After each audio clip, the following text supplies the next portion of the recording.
going to do this roof. It's going to be a 12 pitch and it's going to be round. 12 pitch. 10 feet, 11 inch and 5/8. That's from outside to outside of the wall. Minus 1.5 inches divided by 2.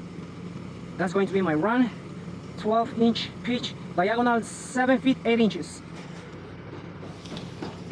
7 feet 8 inches.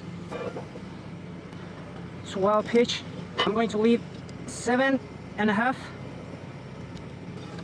12 pitch again. And I'm going to leave 5.25 inches. This is going to be my soffit. 12 pitch again. And that's it, you gotta cut it.